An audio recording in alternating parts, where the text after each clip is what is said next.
Doncs molt bon dia, molt benvinguts, gràcies per la vostra assistència.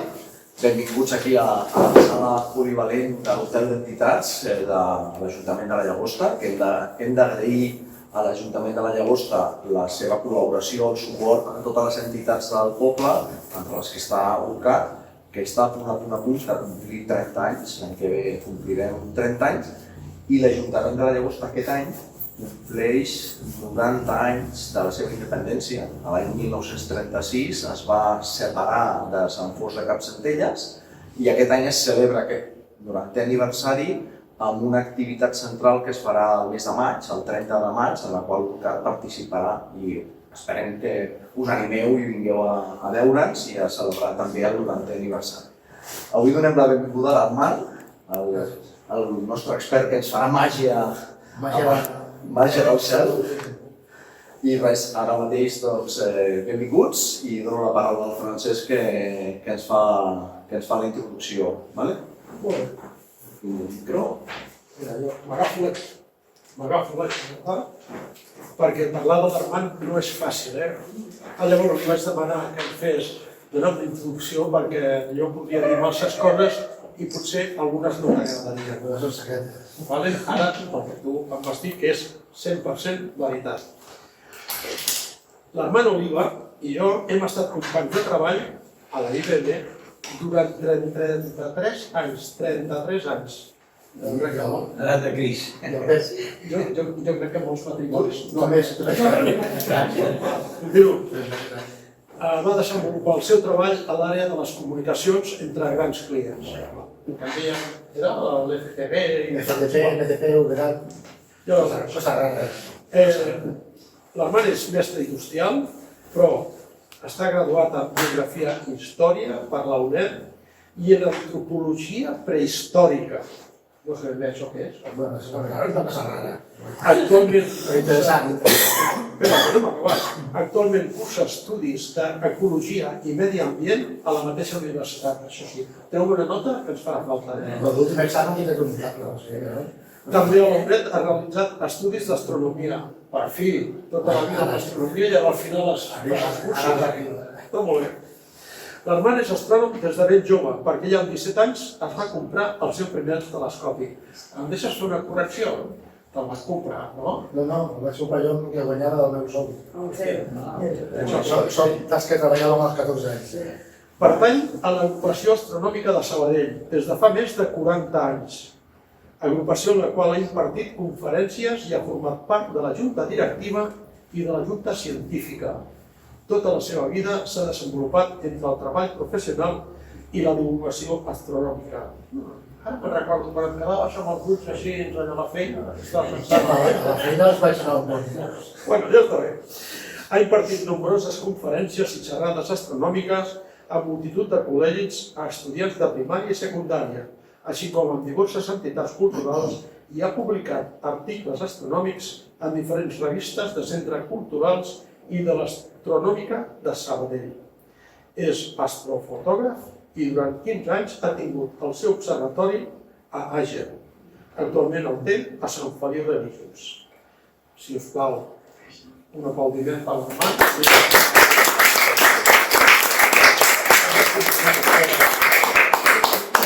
És veritat, el currículum és perfecte.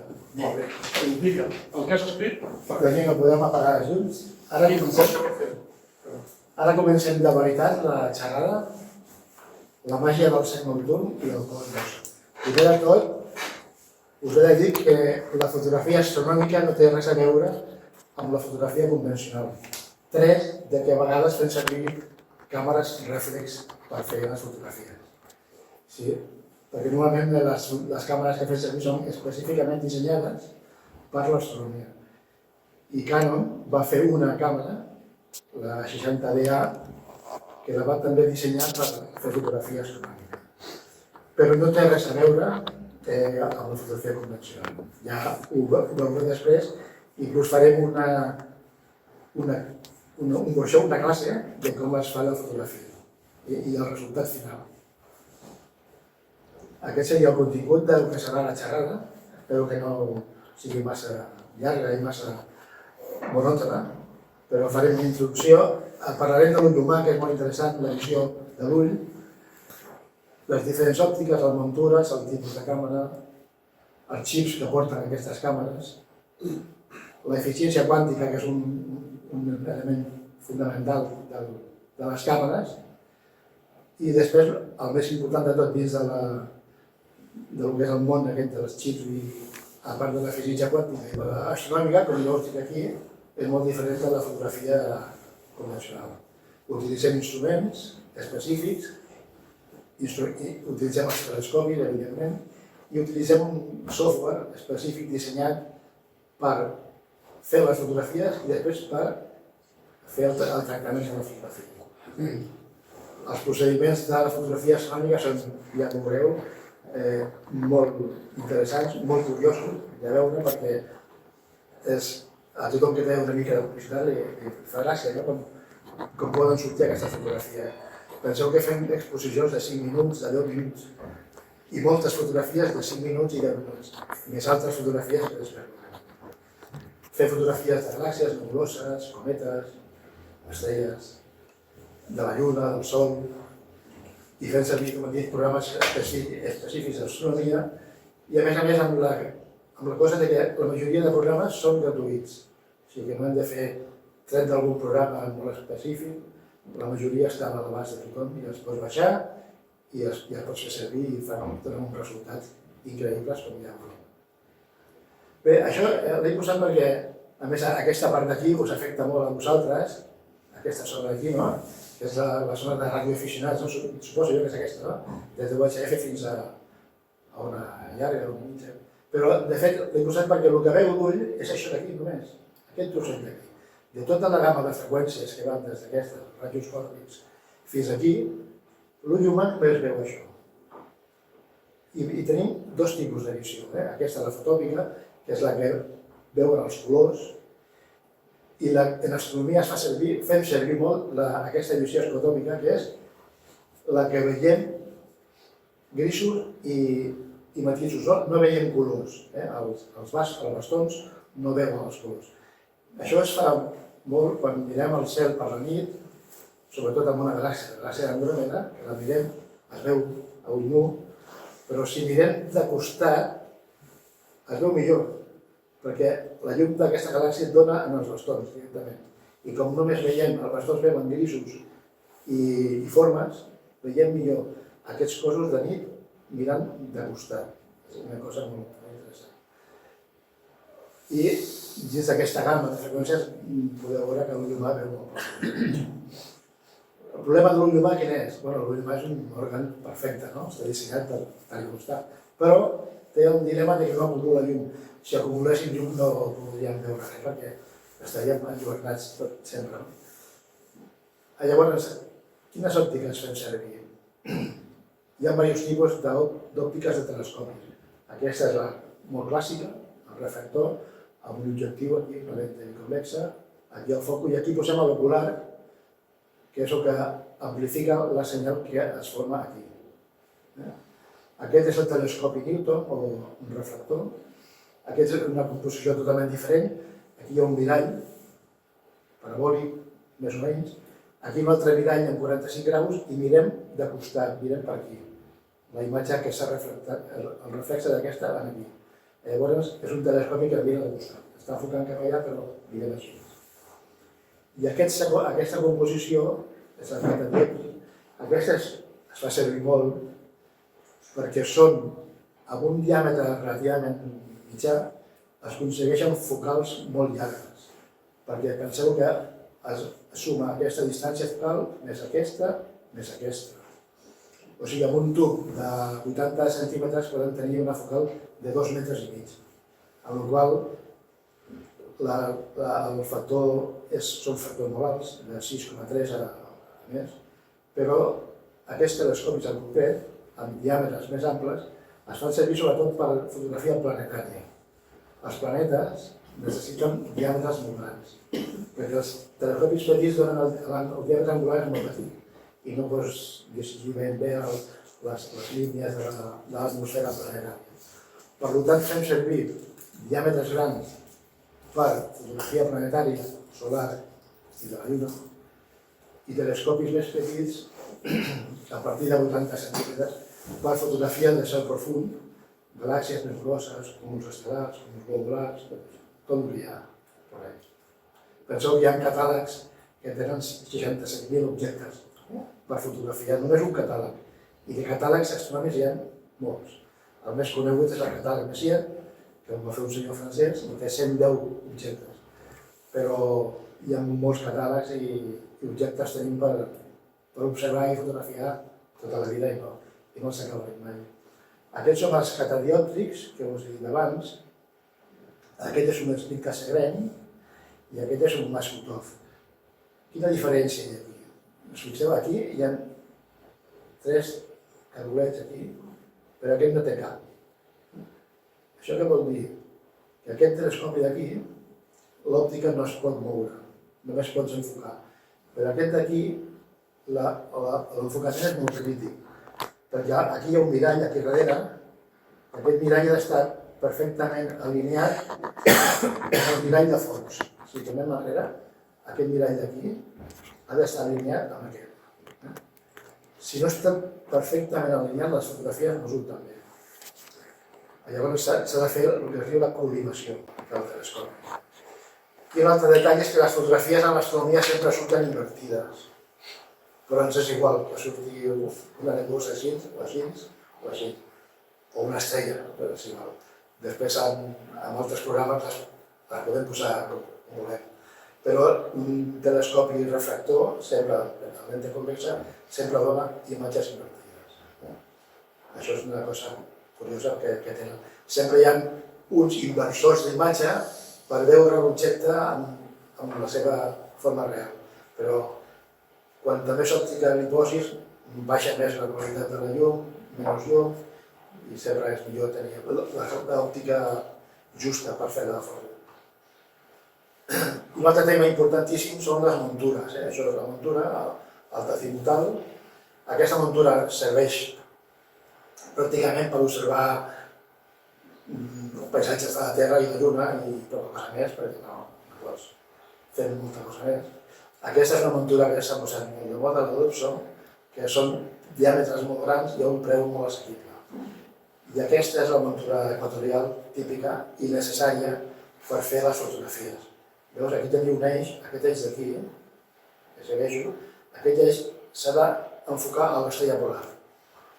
El més precís, hi ha programes per deixar-lo el més precís possible apuntat a la polar. Llavors, un cop que tenia apuntat a la polar, aquest altre eix és el de declinació, aquesta és l'ascensió recta que es diu, i amb aquest, si està ben muntat, ja podem seguir els objectes, inclús manualment, sense que surti de l'ocular de la imatge.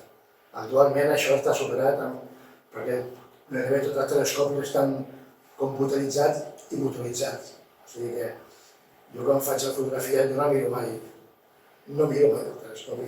Això ja va quedar algunes vegades mirat, no? Evidentment que m'agrada mirar, però avui dia es fa tot a través de l'ordinador, enfoquem, fem el seguiment i mirem l'objecte quan ja fem la primera foto. Fins que no veig la primera foto jo no he vist l'objecte amb els ulls perquè són objectes que no es veuen. Entre altres coses, tenen molt poca llum i no es veiem. Hi ha un telescopi gran.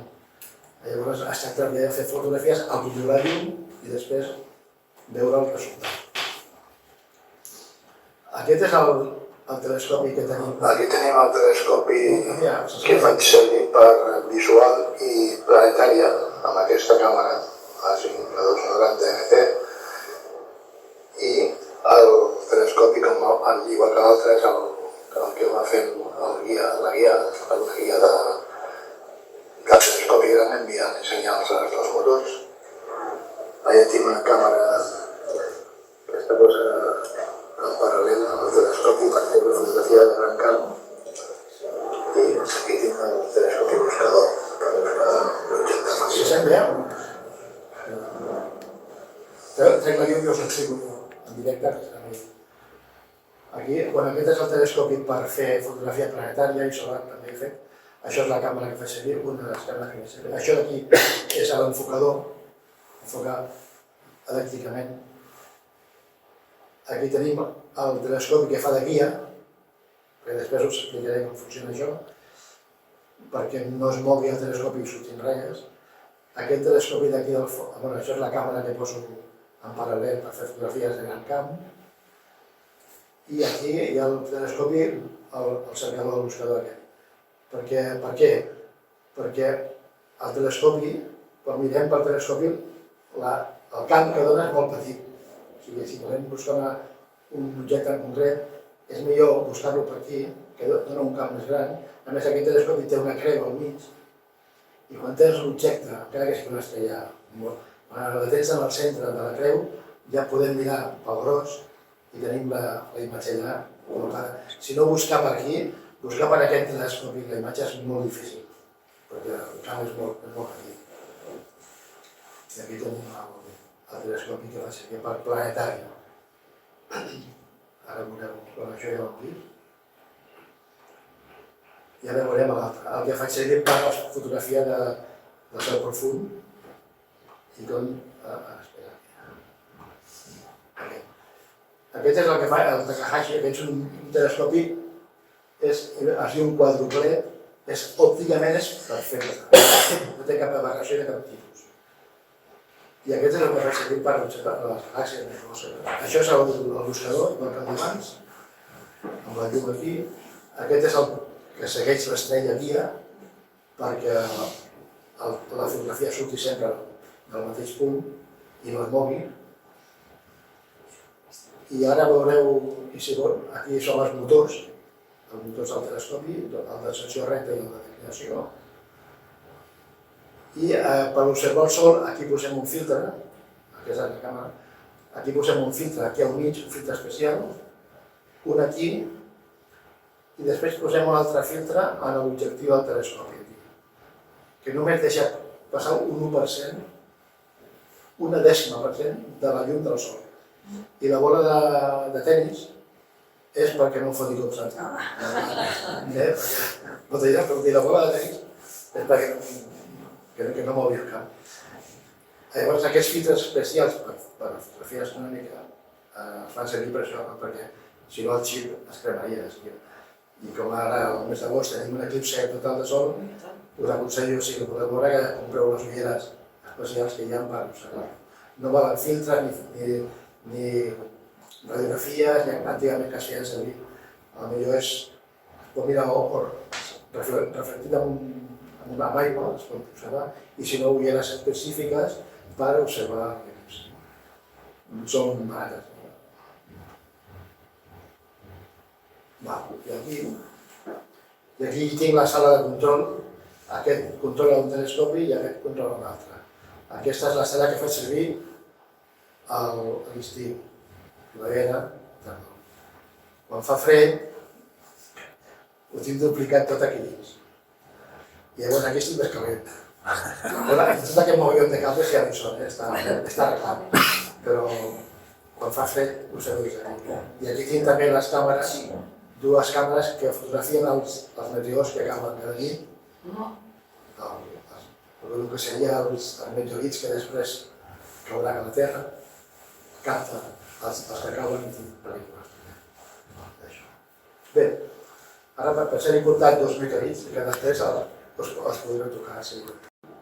Aquesta és una Canon, que us he dit abans, de 60D, que pot servir per fotografia normal, però s'ha de tocar després dona un color vermellós, perquè té un filtre específic per ressaltar les nebuloses d'oxigen i nitrogen. I aquesta és una bona gamma dissenyada per astronomia per la Canon. I aquestes són les que fem servir ara.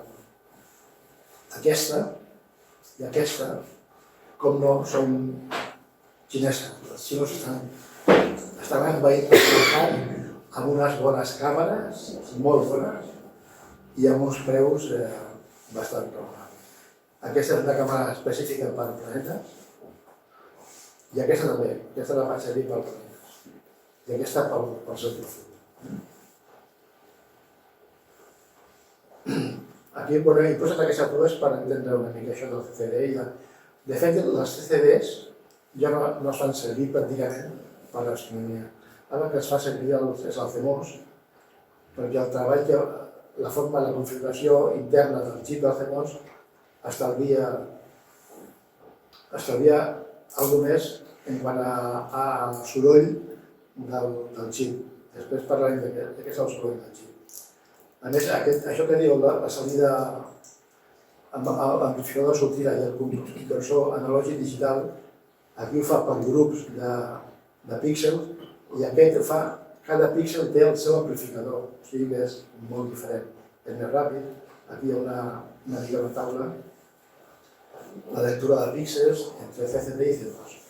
De fet, ara es treballa amb CMOS, pràcticament totes les càmeres reflex tenen CMOS i aquí es veu una mica la velocitat és més ràpida, el consum és més baix, el cost també és més econòmic. O sigui que, en principi, podríem dir que les CCDs ara, si no és per treballs molt científics, ho fan servir encara, però normalment a nivell nostre fem servir CMOS. Aquest és un punt important, l'eficiència quàntica del xip, del píxel. Què vol dir? Eficiència quàntica vol dir que la quantitat de fotons que és capaç de llegir un sensor. O sigui, el sensor el posem a la llum i els fotons activen el sensor i de cada sensor surten una quantitat de corrent electrònica que és el que llegim.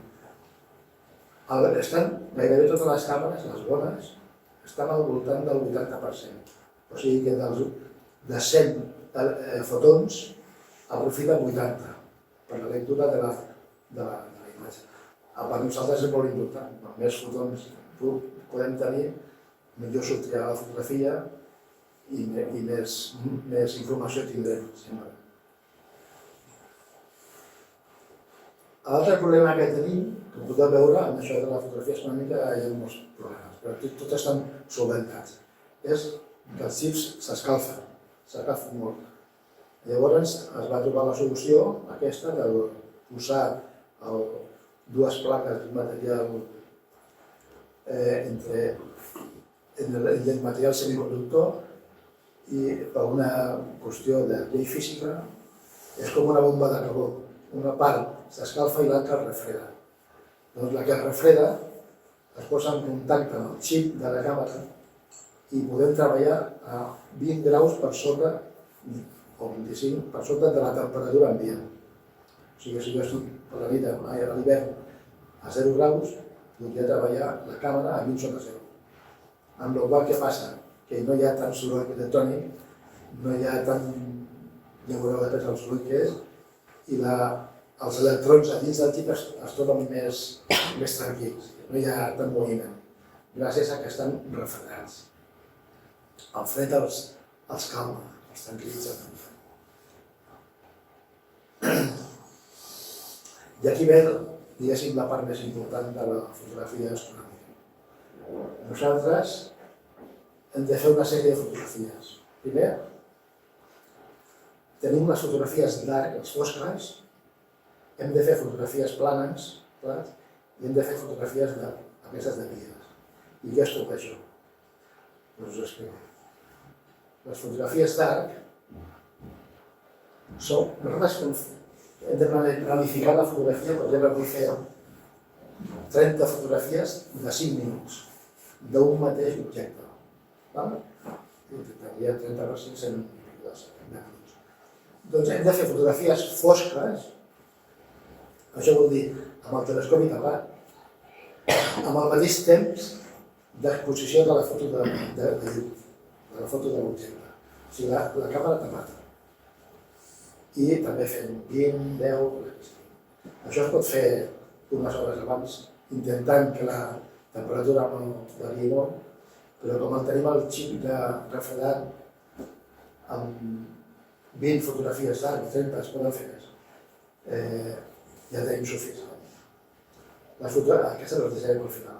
Les fotografies de vies el que fan és una fotografia amb la màxima velocitat de la càmera, o sigui, 1 miler de segon o que sigui. Doncs també fem 20-30 fotografies vies. Aquestes també el que eliminen... Aquestes eliminen el soroll dels píxels que es veuen quan feu una fotografia amb una càmera com reflex amb l'obturador tapat, i si l'amplieu veureu que hi ha tot ple de punts vermells, verds, blaus. Si fem fotografies del cel i a sobre li posem punts, doncs allò és una catàstrofe. I les vies ajuden a treure aquest soroll. I les flats són fotografies que es fan amb una superfície blanca, o inclús es pot fer al cel en segons quines zones, però jo tinc una placa blanca i fem fotografies amb una dècima de segon, 5 dècimes de segon, per fotografiar les imperfeccions o brutícia de l'òptica. I tot això, aquestes fotos fosques i flats i vies, es posen en una coctelera, que jo dic, es barreja molt i més les fotos de l'objecte, les light, les de llum, i surt la foto final. O sigui que per una foto pots passar una nit sencera, o diversos dies també. Aquí veiem les fotografies de llum, les fosques, les flats, les planes, les guies. Això és tot el que hem de fer. Encara es podria fer alguna més, però no ho he posat. I això seria la fotografia final. D'això que pràcticament no es veurà, al final tenim això. Gràcies a tot això que hem fet. Si es treballa, hi ha càmeres d'aquestes amb color, que ja et donen la fotografia en color, però hi ha qui treballa en blanc i negre, però li posa filtres, RGB, blau, vermell i es posen filtres, però el problema és que s'ha de fer la mateixa seqüència per cada filtre. O sigui que això es multiplica per 3 o 4. Això és una fotografia fosca, veieu? Els punts, es veuen? Aquí no es veuen punts. Doncs està ple de punts de color vermell, blau, verd, i aquí també es veuen punts, però una mica més. Com el temps és molt ràpid de la fotografia no surt tant tant. I aquesta és una fotografia plana, això és una òptica molt bruta, exageradament bruta, i aquí es veuen, no sé, aquí tampoc ho veureu, unes taquetes de pols, els dònuts que arriben, que tot això desapareix. Quan fem la suma d'aquestes fotos, tota aquesta transició desapareix. Aquí veiem una fotografia de la galàxia d'Andròmeda, tal com sortiria d'una exposició de 5 minuts aproximadament. O sigui, pràcticament no es veu res. Però quan sumem tot això que us he explicat, es veu això. Al final, el que surt és això. Sembla increïble, no? Aquesta foto d'aquí. Aquí no hi ha poca informació, però sí que hi ha molta informació. Això és el que surt al final. O aquest cúmul d'Hèrcules, aquí es veuen molt bé les taques, el pols, tot això, i la foto final és aquesta. O sigui que la diferència és abismal. Això és la màgia? Sí. Això és la màgia de la gent que ha desenvolupat aquests programes d'aquests temps. Perquè és bestial, és magnífic, no? Que puguis fer. Això, aquestes fotos, fa pocs anys només es podien fer als grans observatoris, telescopis molt grans, i ara un telescopi no massa gran ja podem fer fotografies d'aquestes i de les que veurem després. I aquí seria la sessió fotogràfica. S'han de fer moltes coses abans. Primer de tot és mirar la meteorologia, evidentment, perquè... I tot i amb això, si fa bo, a vegades el que no hi hagi núvols no vol dir que el cel sigui perfecte per fer fotografia, perquè pot haver calitja, pot haver una mica de boira, pot haver turbulència, sobretot a l'estiu, pot fer vent, amb el vent tampoc molt difícil fer fotografies, perquè encara que tot està més o menys protegit, el vent el fa moure. Després una altra cosa que fem és mesurar la qualitat del cel, perquè no tot el cel, encara que sigui fosc, està adient per fer fotografies. Hi ha unes taules, hi ha uns aparells que mesurem la foscor del cel, i si és bo, equipament per fer fotografies. I vas a Àger, on teníem el conservatori allà, havíem tingut cels de 20 o 20,9, 20,8. A Sant Feliu de Guíxols el màxim que he conseguit és 20,10 i el normal és entre 19. O sigui, això vol dir que podria fotografiar estrelles molt dèbils, fins a la magnitud 20, que és una gran. Però a vegades no és la qualitat, és que hi ha molta, l'atmosfera nostra que tenim és molt ampla, molt espessa i moltes coses que passen per ahí que no ens dificulten.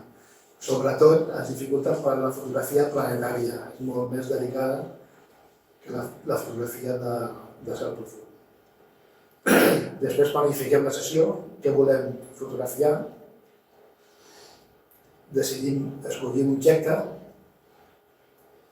enfoquem, ara veurem com enfoquem, escollim l'estrella, realitzem les fotografies i després, o abans, fotografiem l'objecte. Aquests programes són gratuïts i estan pensats per a l'astronomia, pràcticament. El Meteorblue o el Crea.sci. Aquí ens diu com està la lluna, la quantitat de núvols, núvols baixos, núvols menys, núvols alts, t'ho explica tot. I llavors pots tenir més o menys una idea de com serà el cel la nit que vulguis observar.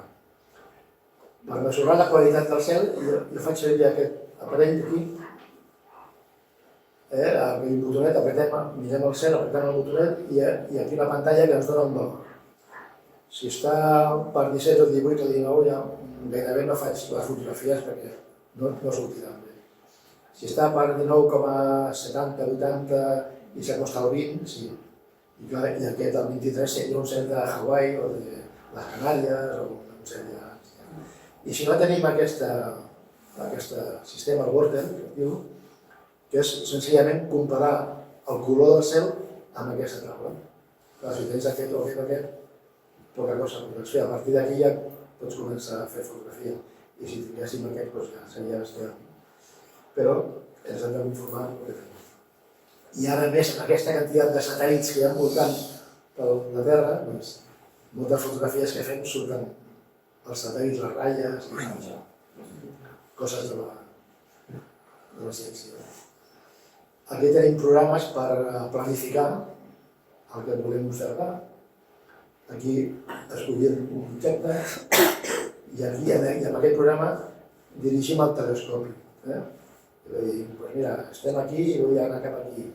Li dono i el telescopi sobre que es va. Miro si està la imatge ben enfocada, ben col·locada, i al principi començo a fer una foto amb un ISO molt alt. Aquí no funciona l'ISO, aquí es diu la ganància. Però bueno, faig un ISO de 9.000, per exemple. Sí, ja es poden fer més. Però faig 2 segons a 20.000, per veure si el que estic fotografiant és el que vull. És una foto que és instantània.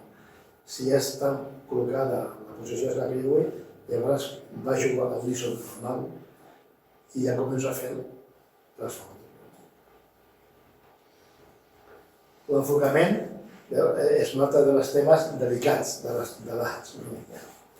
Enfocar una estrella a nit o una nebulosa, un cúmul, és molt difícil. És impossible enfocar-lo amb l'ull i tocant a l'ocular.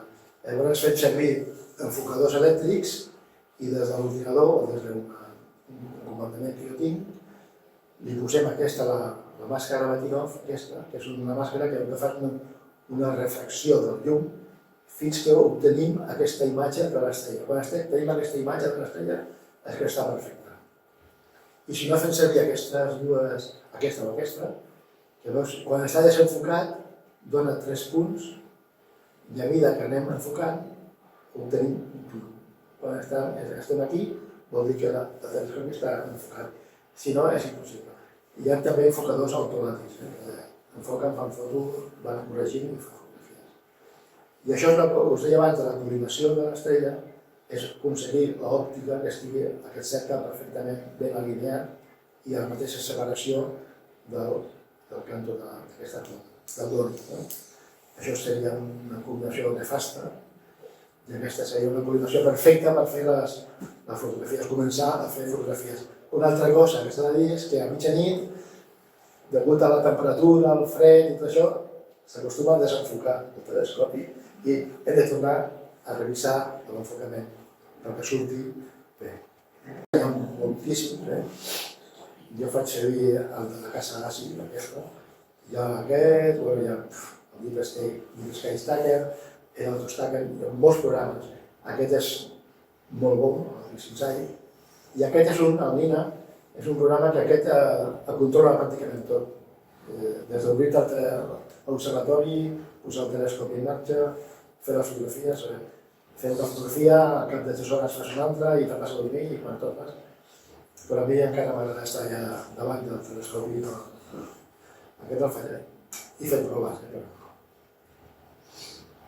I aquí està l'observatori que tinc a Sant Feliu de Guíxols, els 2 telescopis que us he ensenyat abans, el de planetari i solar i el del cel profund. Com us he dit abans, per fotografiar planetes necessitem més llamps i l'ideal seria tenir un telescopi de mig metre, però no és viable. I per això, amb aquest que té 106 mil·límetres, és més que suficient per aconseguir les fotografies. I sobretot cels foscos, el més fosc que puguis, que tinguis, i que tinguis sort la nit que fa fotografia de tenir un bon cel. Ara aquí us he posat unes pel·lis, aquesta d'aquí, mira. Ara estic... Aquí estava enfocada aquesta estrella d'aquí, però està desenfocada, La veu?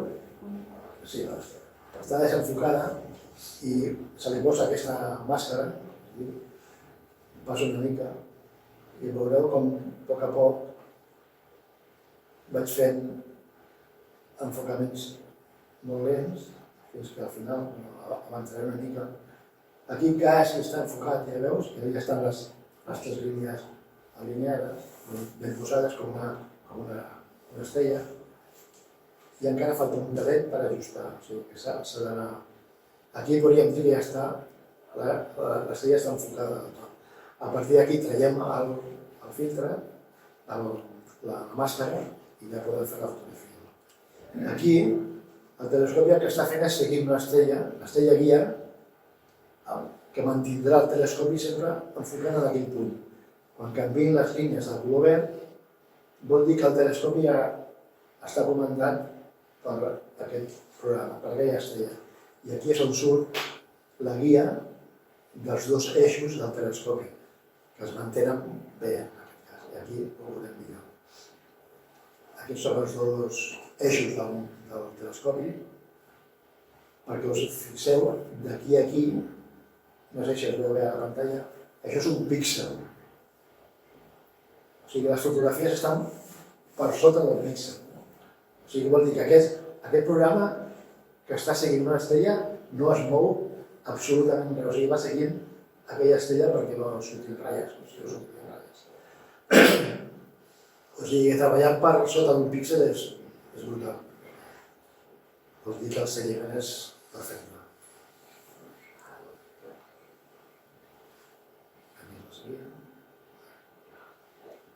Bé, ara sortim d'aquí, un moment, perquè us vull ensenyar una... Anem bé de temps?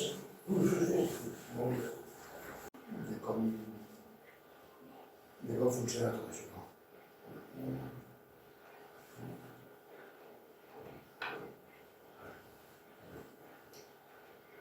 Perquè veieu quina és la feina. Bueno, la feina final encara no és aquesta, perquè després passaríem una foto amb el Photoshop o d'aquests i donaríem ja l'últim retoc. No modifiquem la foto, però sí que fem més llum, menys llum. Aquest és el programa, un dels programes que serveixen per calibrar i obtenir la foto final. Veus, aquí tenim les fotos de llum, les fosques, les planes i les guies. Llavors farem un parell de 3. Aquesta és una nebulosa molt nota, la roseta. Aquesta és la base. Es veu una mica? Una miqueta. Després ho veurem. Aquí li posem les fotografies fosques, només hi posem 5. I això és la coctelera, que jo li dic, veus? Aquí li posem unes quantes més de blanes i aquí unes quantes més de negres. Bé, ja tenim totes les fotografies, les planes, les fosques i les de llum. I ara direm aquí, i ara el programa va fent la suma de tota aquesta fotografia. I ara no us espanteu perquè és un estudiant aquí que ha passat. No ha passat res. Tot d'arreu.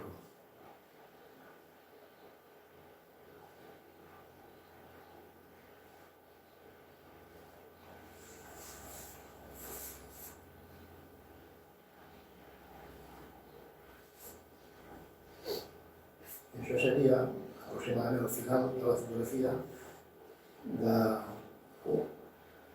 unes quantes hores, bueno, no arribaria a una hora i pico de fotografia d'aquest objecte. Però sí, bueno, no es veu molt bé. Màgia. És la màgia de... Hay mucha claridad. Hi ha molta llum, Sí. és la màgia del cel. Una cosa que encara... Ara, per exemple, aprofitant les mateixes fotografies aquestes, ara farem aquestes. Aquí posarem més.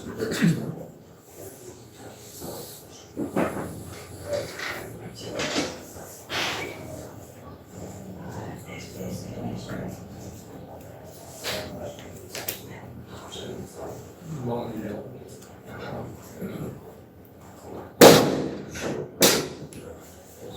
Bé, fixeu-vos en aquesta foto.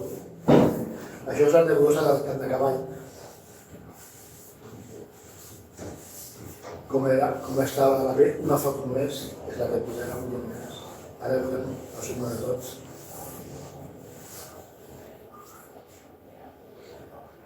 Clar, això es fa... Tu fas les fotos i després les fas quan tens temps. Ja guardades i bueno, l'última estona dedico a això.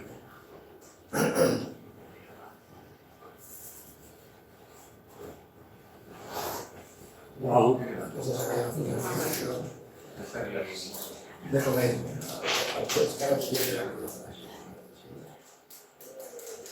Això està a l'Orió, al camp de cavall, se diu això, la nebulosa del camp de cavall.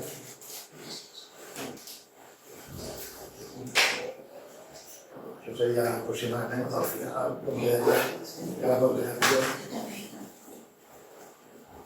O podem fer una altra, aquí tenim una altra que és molt interessant també.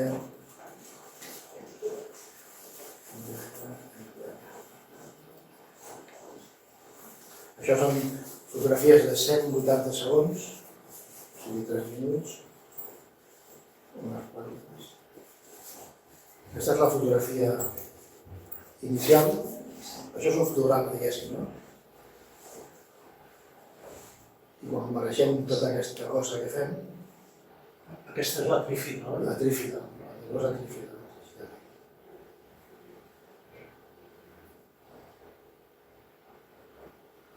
I aquesta...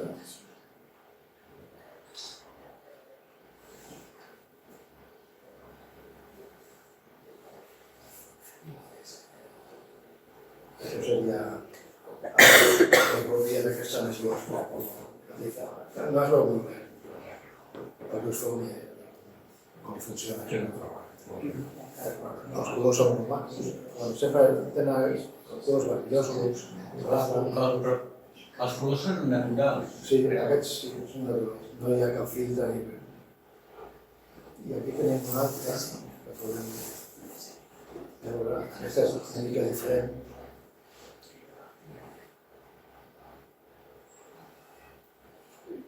Aquestes són de 300, o sigui, de 5 minuts cada fotografia.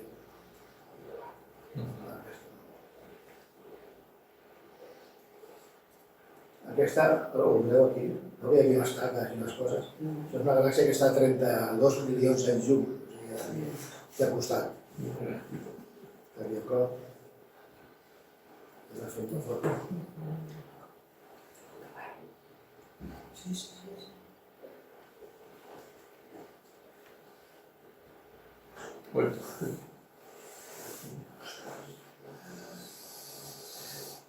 Això són cels molt bons, aquí hi ha molt millor la foto.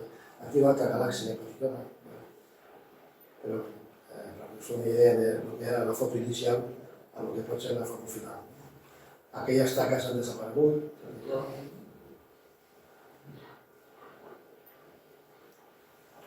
I això és la màgia del cel.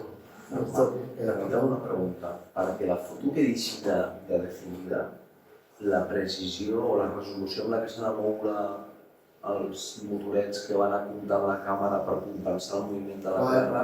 Això t'ho has perdut abans. Sí, perdona, és que tenia una trucada. Ara t'ho ensenyaré. Sí, és que el que fem servir és que el telescopi té un telescopi petit. Sí, sí. Que segueix una estrella i compensa el moviment de la Terra perquè no et mogui la imatge del seu llum. Però com he dit, la resolució del motor... Es deu, la resolució d'aquesta foto està per sota d'un píxel. Un píxel és molt poc. No hi ha gaire. No és molt, és brutal. Bueno, és brutal perquè l'instrument és molt bo. Perquè hi ha instruments que no tenen aquesta definició, no? Ara sí, aquí tenim una altra també que és interessant. Aquestes són fotografies de 3 minuts. Aquesta és molt coneguda, però com podeu veure aquí es veu una cosa rara. Aquesta està a Aquari, a la constel·lació d'Aquari.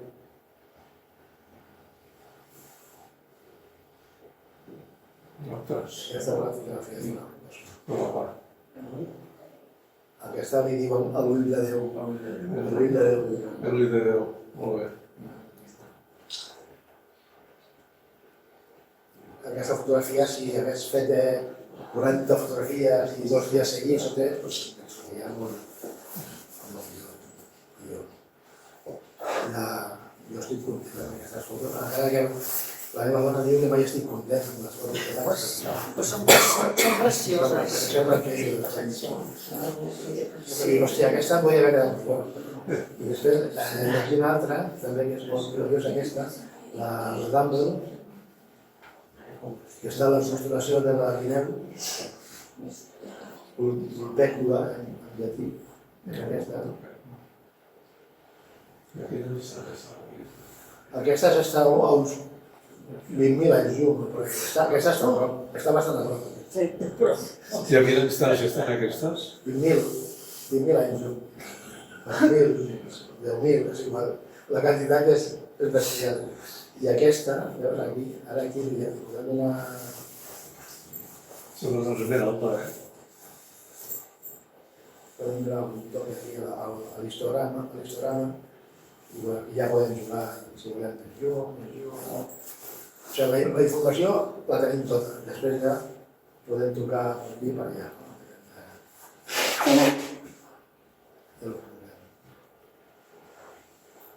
molt bo. Bé, jo crec que les que havia portat aquí, crec que jo les he dit.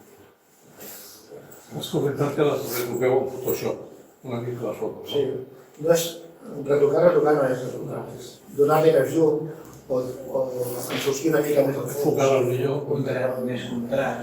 Sí, més contrast. No m'agrada retocar les fotos, perquè aquesta quina. No, aquesta. Hi ha una altra per aquí. A veure. Aquest és un cúmul molt maco, que està a la il·lustració de Marcel. Només hi ha 4 fotografies, però aquests cúmuls amb 4 fotografies ja donen molta vistositat. Ja. Una pregunta. Sí. Això perquè els objectes més o menys estan quiets quan són a la Terra, que es belluga, que ocupen cert Però amb el cas, per exemple, dels cometes, que també tenen certa velocitat, deu ser més complicat de fer seguiment. Bueno, és que hi ha una idea que els cometes van molt ràpid, però no van tan ràpid com després amb el temps. O sigui, però sí que és cert que en mitja hora de fotografies notes el desplaçament del cometa. El que passa és que fem fotografies a un minut i després les sumem. O fem pel·lícules, pel·lícules del cometa que no ho veiem. Però sí, són ràpids. Però ja veurem les fotografies del cometa que tinc aquí i són espectaculars. Els cometes són objectes que són molt macos de fotografiar perquè les cues són molt maques, vistoses, m'agrada molt. Aquest és el comú de Perseu, interessant. I també s'aprecien els colors de les estrelles, les més grogues, les més blanques, més calentes, més fosques, més fredes. I ara tornem al PowerPoint, perquè ara veurem les fotografies. Ara, com ja sabem, si vols que posaré la... Com ja sabem com fem les fotos, les fosques, els clars, les guies, es poden fer. L'ideal seria acabar de fer la sessió de fotografies de punt, perquè tens, a més és molt important, quan fem les fotos fosques, les fosques no tant, però sobretot les planes, aquestes que es veuen a la pols i tot això, és molt important no moure ni la càmera ni l'òptica, perquè si mous la càmera, aquestes puntes canviaran de posició i no s'esborraran quan fem tot aquest procés. O sigui, s'ha de mantenir l'òptica i la càmera i si pot ser a la mateixa temperatura. I aquestes fotografies que veureu ara estan fetes amb aquestes càmeres, la 80D, que és una clàssica, l'orquestra astronòmica, el telescopi refractor de Takahashi, el Celestro, amb una focal, un F10, o sigui, no és que sigui molt lluminós, però per planetes i coses així van perfecte. I un objectiu d'aquests. És poc per això aquest objectiu. Llavors què compenses el telescopi? Cada 18 anys? No, el telescopi és fixe. O sigui, un cop que poses la càmera no hi ha zoom ni pots variar. Només pots enfocar. Enfocar sí, però no pots ni acostar-lo ni res. És un objectiu, com un teleobjectiu, però fixe. Aquesta és una fotografia fàcil de fer, amb una reflex, amb un turó obert mirant a la polar que està aquí, i deixar-lo 10 minuts, 20 minuts, quan més fosc al cel, més temps, millor sortirà la foto. Les fotos de la Lluna que són molt clàssiques i molt típiques i fàcils de fer, també. És un objecte molt agraït, la Lluna, perquè sempre queda maca. Aquestes amb el telescopi gran, on s'aprecien perfectament les formacions de la superfície de la Lluna, els cràters. Aquí el sol, important, per observar el sol no es pot observar el sol mai directament perquè el perill és imminent d'aquest premi sol. Però fem servir aquests filtres LADER i aquest filtre Autolongchrome dissenyats específicament per la fotografia solar. I aquí he fet 500 fotogrames del sol i el programa, el software el que fa és que suma les fotos i em presenta la foto final del sol, que serien aquestes. Les taques. Ara hem tingut l'any passat, 24-25 van ser un any de màxim solar i ara estem una mica baixant. Cada 11 anys hi ha un cicle solar màxim i ja hem tingut ara fa un any. Amb taques molt interessants, aquests conjunts de taques. Les planetes també són interessants de fotografiar, però difícils perquè necessitem una atmosfera totalment molt clara, molt nítida i molt estable. Llavors, depèn d'on faci les fotos, l'estabilitat atmosfèrica, la turbulència, ho complica molt. Hi ha nits que són molt bones, per exemple aquesta, però hi ha altres nits que no surten.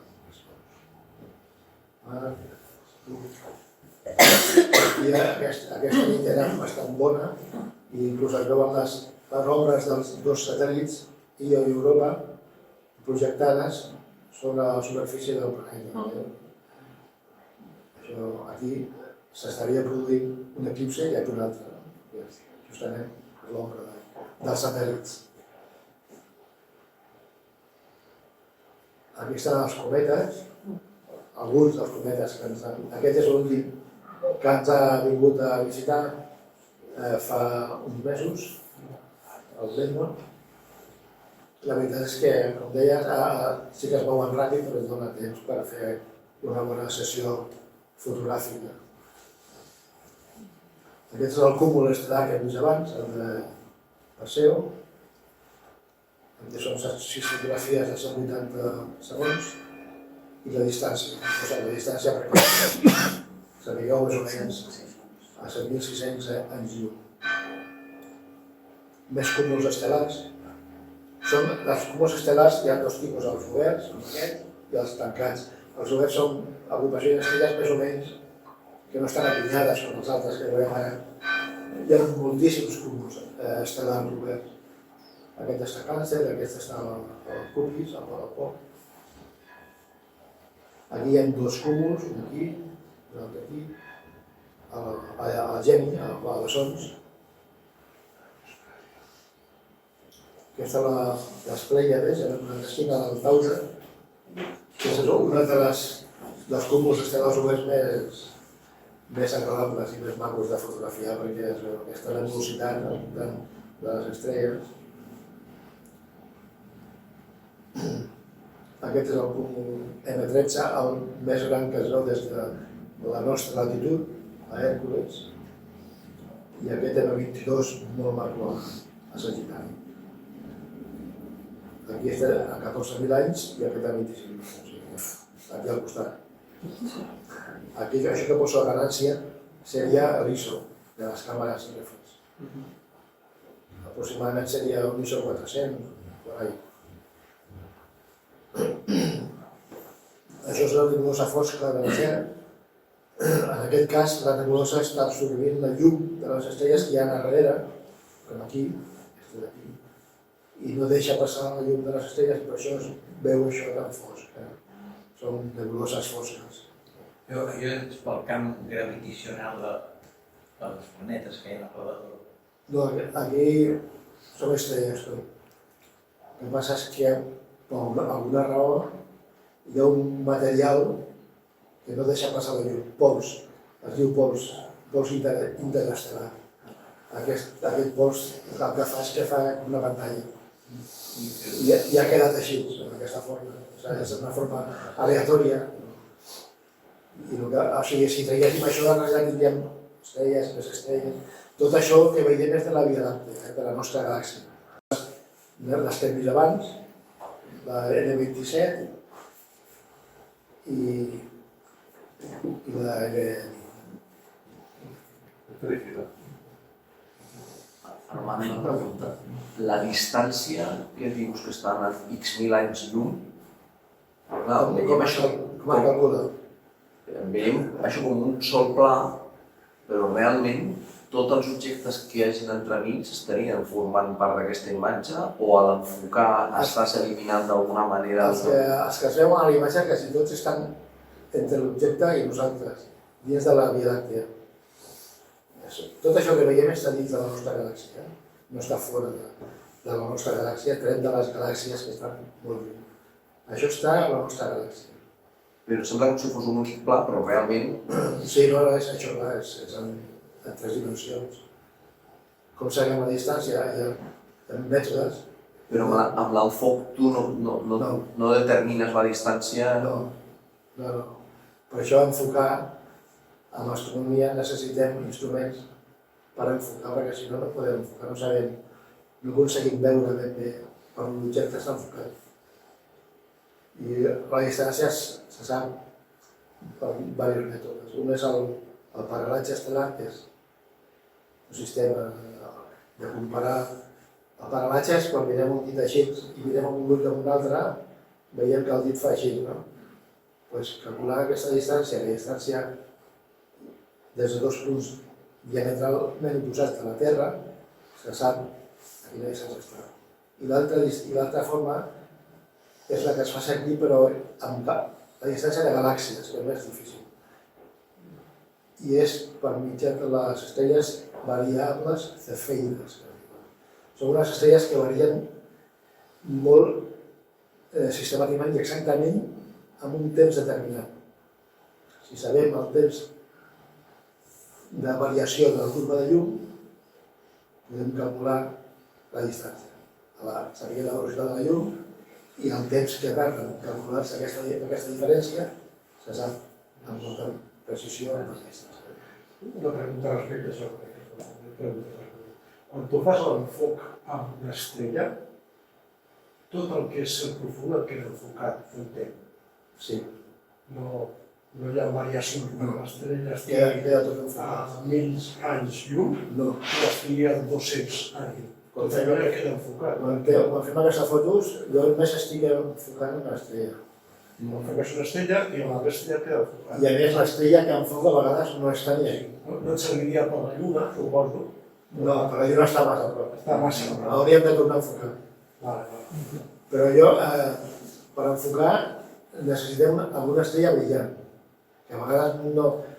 En el camp que vols fotografiar no hi ha una estrella brillant. Llavors enfoco una estrella brillant, que sé, Procyon, Sirius, el que sigui, l'enfoco amb aquella màscara que hem vist abans, i quan ja està enfocada, ja Et serveix per tot. dirigeixo el telescopi cap a l'objecte que vull i ja està enfocat.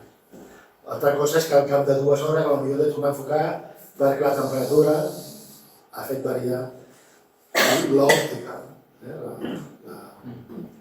A vegades passa això. L'òptica pot variar per causes de temperatura. Aquesta és la que hem vist abans, que és el millor, la roseta. I aquest és el cap de cavall, que també l'hem vist abans.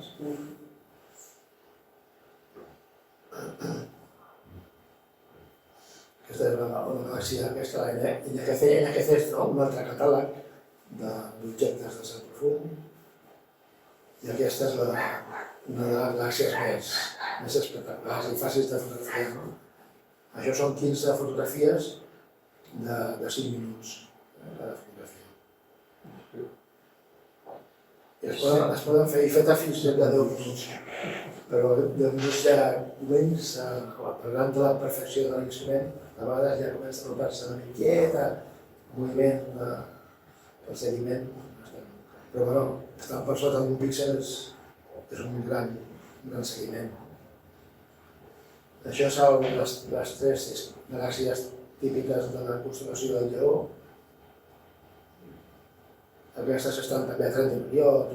És que, si us hi fixeu, les distàncies són similars, perquè nosaltres estem, aquestes estrelles i la nostra Via Làctea i l'Andròmeda pertanyen a un grup que es diu grup local de galàxies. Són unes 30 galàxies. Que totes aquestes galàxies estan dins d'un cúmul de galàxies i que totes es mouen unes al voltant de les altres, que és una cosa monstruosa. Però això no és res. Si parlem de quantitat de galàxies, podríem parlar que hi ha centenars de milers de milions de galàxies. Centenars de milers de milions. I cada galàxia té centenars de milers de milions d'estrelles. Llavors, perquè us feu un càlcul que vaig dir una vegada, que és una càlcul molt interessant. Com podem calcular que són 200.000 milions d'estrelles? Llavors, calcula 200 cubs d'un metre cúbic, 200, els omplim de sorra i comptem els grans. Això donaria uns 200.000 milions de grans d'estrelles. És un exemple per saber 200 cubs d'un metre cúbic, podem fer un dia a la platja ja. Necessites moltes nits per fotografiar. I aquí ve el tema, hi ha més vida? Hi ha vida, que és un tema que sempre surt, no? Home, jo, òbviament, crec que sí. que passa és que contactar i que contactin a nosaltres és un altre tema. No? L'estrella que està més a prop està exactament a 4 anys llum, que suposa uns 9 bilions de quilòmetres amb ell. O sigui que arribar allà, que està més a prop i tampoc sabem si hi ha vida o no hi ha vida. Però si no, com va dir no sé qui, dius, ni univers tan poc aprofitat, no? Si estem nosaltres sols aquí. Aquesta és la magnífica galàxia Andròmeda, aquesta més a prop de nosaltres i la que d'aquí un temps no hi serem nosaltres, però es funcionarà amb la nostra Via Làctea i sortirà una galàxia diferent de les dues. I nosaltres, si això fos la Via Làctea, nosaltres estaríem per una zona aproximadament per aquí, un extrem d'un dels braços de la galàxia. O sigui que seria absurd, no?, que estiguéssim sota ombres.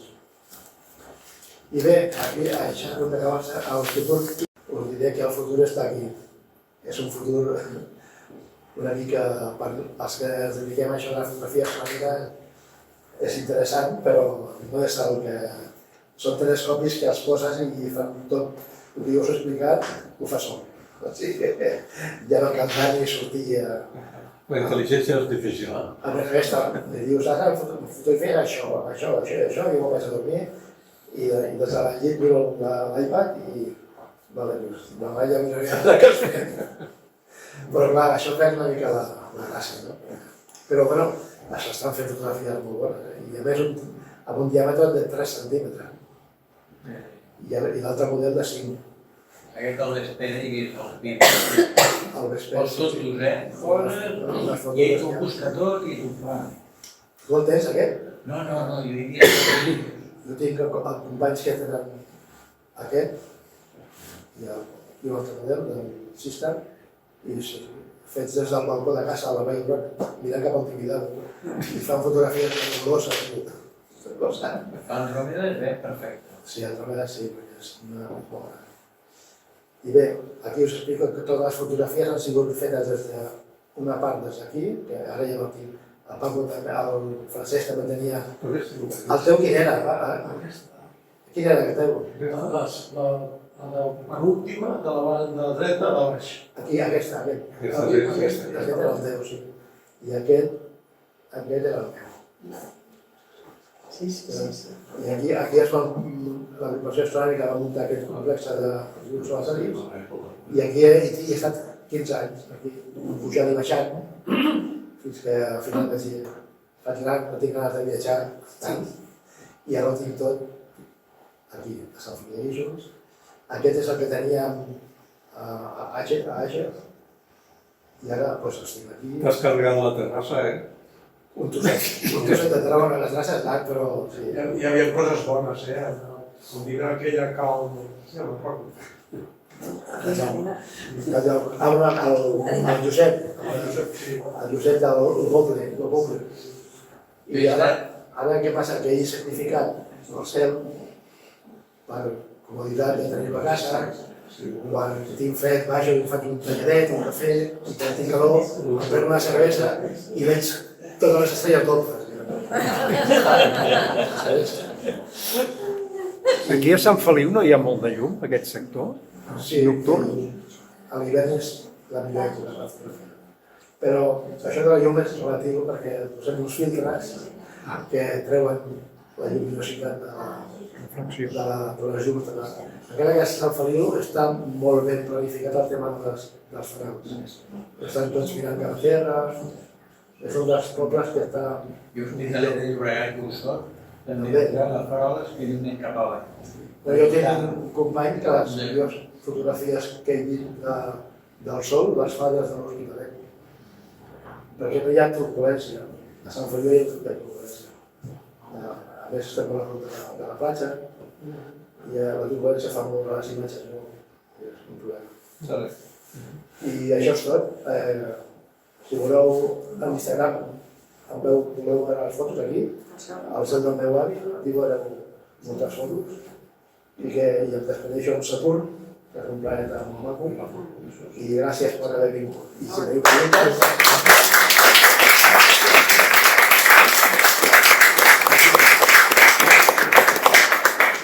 sessió de preguntes. Preguntes, sí, sí, votat això. Perquè suposo que no sé si alguna vegada heu tocat algun meteorit, El que m'estranya, Armand, és que aquests que has dit tu, que tots aquests programes són gratuïts, que és estrany, no? Que no es facin pagar. Sí, alguns, però la majoria són per amor a l'astronomia. A més, amb gent que sap molt, perquè un programa d'aquests no deu ser molt fàcil de desenvolupar. Perquè jo faig servir aquests que hem vist que consumen les fotografies, aquests els incorporen a les càmeres. I a veure, les càmeres et connectes a la... El pot baixar qualsevol, baixes el programa i és gratuït. I gairebé tots són gratuïts. Només un tinc de pagament, que és el que controla el telescopi. Aquesta cama aquí, aquesta cama allà, que també hi ha de gratis. Cartes d'Uciel, no sé si tu l'has vist aquest. El Cartes d'Uciel és un programa gratuït que també és una passada. El pot baixar i... És molt curiós. La gent treballa. Aquí teniu això. A la Ràdio Aficionats també tenim molts programes gratuïts, Una tenda que té 400 anys, tio. Que es fan poques tendes. Això no és picant, Que no hi ha negociacions. Perquè vegi el ferro que té això. Això és ferro pur. El punt, Sí. Jo tinc una col·lecció de meteorits i els guardo. Aquest el pensat Llups, Aquest va caure, i molts més, a Argentina. Un bòlit, no? Campos de Ciros. És un meteorit. és un tesor, que no t'ho llanci l'àngel. No, espero que no. Com a l'aigua ho neteja tot, Magnetita. espero que no emergència. Ja en trobarem sense magnetits. Preguntes. Els que tenim l'afició començada i què hem de fer de tot muntatge que tenim, donat que hi ha uns telescopis aprovant-ho? Ho llenço tot, Tens diverses opcions. Una és vendre-ho tot. que no ho comprarà ningú. Sí. Ah, sí? A la Pols. Ho vas a salvar la pop i segur que tens algú que t'ho compra. I si no ho regales. Ah, això sí, tampoc, jo sé que amb les enciclopèdies ningú No. Doncs em sembla que amb els telescopis No, però segur que aquest el teu segur que te'l compra. Teniu més preguntes? Sí.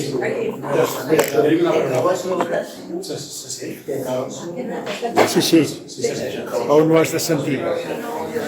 No, grau. Ha parlat de les treballar per baixar els sorolls al camp del CFI i posar-li una cel·la que per baixar la temperatura a uns 20 sota. I hi ha alguna cosa per baixar més les temperatures. Ho dic perquè especulant amb el nostre vida. El sota zero és molt poc. Els telescopis o els sistemes arriben a baixar gairebé el zero absolut.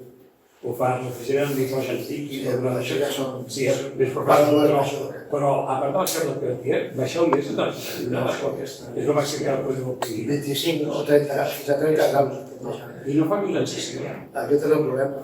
És que jo ho he provat amb preamplificadors, una ràdio. I pots la cel·la Cartier i no està a intempèrie o així, et fa molta sensació. Jo no baixo mai de 10 o 15 anys. Com solventen? No baixar de temperatura? No baixa tant. Tu com controles el Cartier? El controles amb tensió. Tensió, gasta intensitat, si no hi ha una tensió, com més tensió puc baixar i veus que una cara, un efecte semiconductor, una cara té una temperatura i l'altra té el sota zero. Nosaltres el programa que fem servir controlem des del programa. Li diem quants graus? 10, 15. I ho deixem aquí. I no sabeu el que passa a dins del xip. Sabem que està... Un sensor no ho faig directe, jo movent la tensió es pot baixar la temperatura i gasta moltíssim. Gasta 12 volts que pot gastar uns 4 amperes. Si hi ha 12 volts, 4 amperes mentre. Aquest és l'únic que fa és... Jo no he treballat a més de 20 sota 0, o sigui 20 graus per sota de la temperatura. No he treballat. Sempre estic a 15 o 10. Si estic a 8 graus o 4, baixo 10 graus, que serien 6 sota 0. Però no baixo més. I es nota molt Sí. amb aquest tot. A la fotografia es nota molt la fotografia fosca, sobretot, perquè no hi ha tant soroll.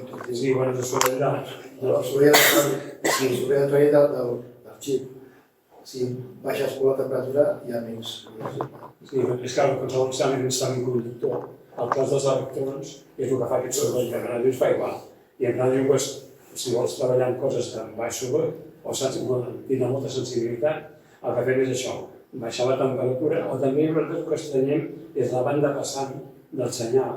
Com més estrenys la banda, llavors la relació senyal-soroll, que és el que has de buscar, es millora moltíssim. Aquesta relació de les senyals. Nosaltres, jo faig servir com a màxim 15 euros, no baixo més, perquè ja m'ha dit, malgrat que posem alguna resistència a la càmera per evitar una altra banda. Alguna vegada m'ha passat, la condensació i ja no pots fer res. Sí. Aquestes càmeres porten una cosa que es diu dessecadors, que quan tens condensació els has de treure i els has de posar al microones durant mitja hora o una hora. Són petits així, Treu la humitat perquè l'efecte de condensació es faci amb una temperatura més baixa. L'única solució és, quan tens condensació, és treure els dessecadors, deixar-los ben secs i tornar-los a posar. I no baixar molt. Si baixes molt la temperatura, passarà això que tu dius, la condensació. És un dels problemes. Hi ha amb la fotografia que es condensi la càmera. Llavors la foto queda malament.